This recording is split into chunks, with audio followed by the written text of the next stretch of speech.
Today we're going to talk about weed prevention with Lawn Food, which is part of our regenerative home turf system and fits both into our low tox system as well as our no tox system.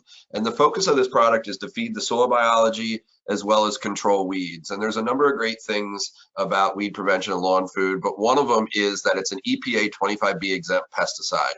And so what that basically means is that anything that's considered a 25B exempt has to meet a criteria set by the EPA of only using ingredients that they consider to pose little to no risk to human health or the environment. And so as a result, it's exempted from being registered as a pesticide. So it's, in our opinion, the safest products you can possibly use on the market. And so it still bears the word pesticide, 25B exempt pesticide, which some people see that word pesticide as a bad word. And really what we're really worried about is the level of toxicity of a pesticide, because a pesticide by definition is anything that controls a pest. And so salt on French fries is delicious, but if I take salt and then market it as a way to kill slugs, it now in that same formulation is considered a pesticide.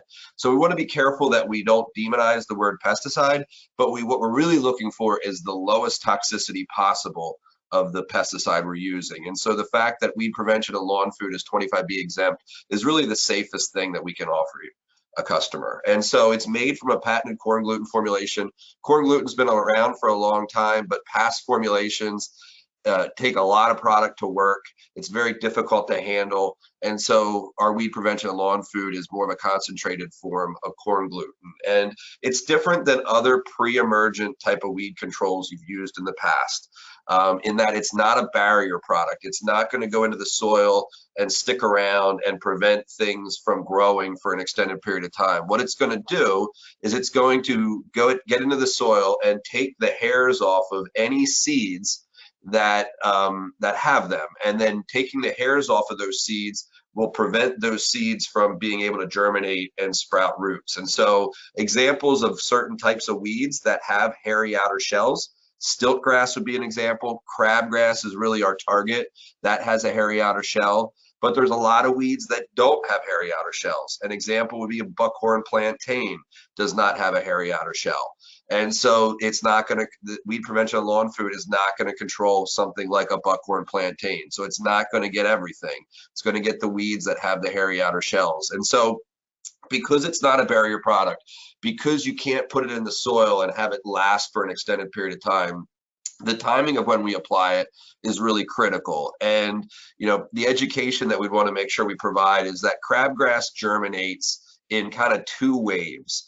The first wave is going to happen, about 20% of the crabgrass is going to germinate when soil temperatures get to be about 57 degrees. So, you know, I tell people that means the window is like when you kind of start seeing buds showing up on plants, that's a good time to think about putting it out.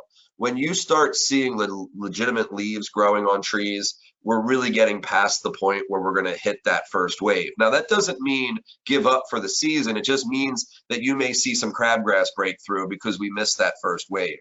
80% of the crabgrass is going to break through when we start seeing soil temperatures get closer to 73 degrees. And that's when it really feels like we're getting into legitimate spring weather. And so you just want to be mindful of that as you're using the product, those waves hitting the beach or the crabgrass germinating. So this is an example of a lawn. It's kind of split down the middle here, where on the left side, it was treated with 3 applications of weed prevention and Lawn Food. So that was 2 in the spring and 1 in the fall. On the right-hand side, there was nothing done there except fertilization. And so you can see if we zoom in that we have very little weed cover on the left-hand side. On the right-hand side, we have quite a few weeds. And so we can get really good control if we're thinking about weed prevention and Lawn Food as a 3-time-a-year application, twice in the spring, before the first wave, before the second wave, and then again in the fall, typically around September if you're in the Northeast. That's when we start to see some, we still see germination of crabgrass, but we also start to see some things like dandelions and other things starting to germinate, but really we don't see them showing up until the spring. So here's another example of just what you could expect if you only did 1 application in the spring of weed prevention and Lawn Food. What's on the left is control untreated. What's on the right is a single application. So you still have some breakthrough, but not nearly what's on the left. The nice thing about this product as well is that the particles are easy to spread. So it's going to go out of your spreader very similarly to products you've used in the past that you might have bought at a hardware store or something like that. So the product looks like this. It's gonna flow a little bit differently, but you're gonna have no problem getting it out of a spreader. One of the best things about this product is you can seed along with it. So because it's not a barrier product, you can seed with it. Most other chemical-based pre-emergents you're not going to be able to seed with it because that barrier is going to keep anything from germinating, including grass seed. So if we think about a grass seed, it's going to have a smooth outer shell. And so weed prevention with lawn food is not going to affect it. That can be a great tool if you are in a situation where you really need to get grass growing, but you also need to make sure we're preventing crabgrass from generating. So you may want to consider using it with a product like our Evolution grass seed, which is a great product and fits into our regenerative at home system. Last but not least, the lawn food portion of this product is incredible. So we're going to continue to feed the plant while building soil. And for those of you who may have seen this before, but we're often working with urbanized soils, Branch Creek soil health scores that are 1s, 2s. We're trying to get to healthy soils of 5, 6, 7.